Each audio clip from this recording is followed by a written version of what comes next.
अगर आपका शौहर आपको धोखा दे रहा है, चीट कर रहा है, तो हम आपको बताएंगे इस वीडियो में कि इस मामले को कैसे हैंडल करना है। सबसे पहले तो आपने जज्बात से नहीं, समझदारी से और खुददारी से इस मामले को हैंडल करना है। अगर शौहर धोखा दे रहा है तो ये 5 काम करें। सबसे पहले तो पता चलने पे एक गहरा सांस लें, फ़ौरन लड़ाई शुरू ना कर दें, क्योंकि जब आप एक गहरा सांस अंदर खींच के बाहर निकालते हैं तो ये आपके जो आसाब हैं उनको पुरसुकून करने का एक मौका होता है। या तो आप 5 मिनट का एक सेशन ले लें अपने लिए, टाइमर सेट करें। उस टाइमर 5 मिनट के अंदर आपने चीखना है, चिल्लाना है, रोना है। एक कमरे में खुद को बंद करके 5 मिनट में आप जितना रो सकती हैं, चीख चिल्ला सकती हैं, किसी पे नहीं, किसी फत पे नहीं, खुद पे ये लेट आउट करने का बेहतरीन साइकोलॉजिकल तरीका है।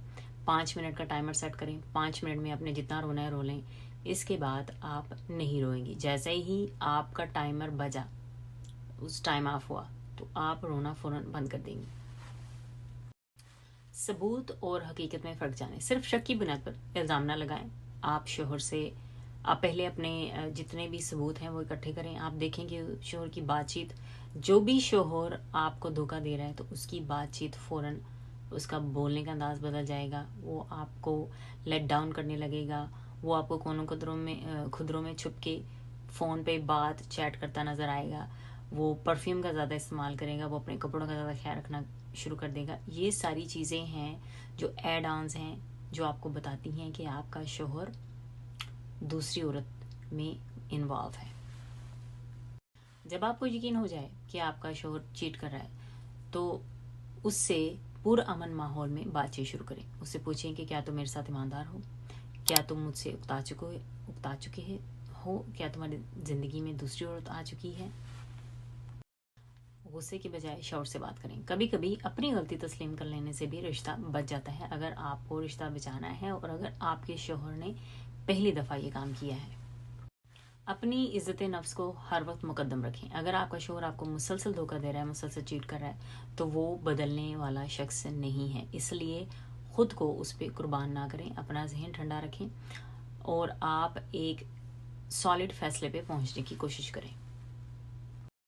फैसला समझदारी से करें।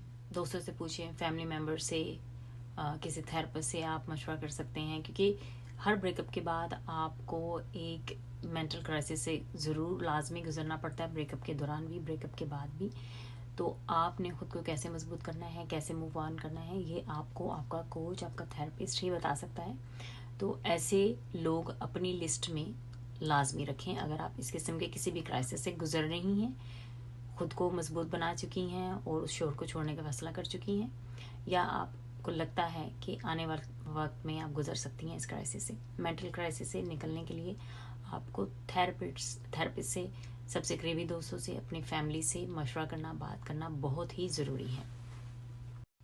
ये बात याद रखें कि धोखा देने वाला कमज़ोर मर्द होता है और सब्र करने वाली औरत मजबूत होती है। सब्र का ये मतलब नहीं कि आप खुद पे जबर करते रहे और उसको हर किस्म की मनमानी की इजाज़त दे दें। आप अपने लिए फ़ैसला करें, आप खुद से प्यार करें, आप खुद के लिए काफ़ी हैं।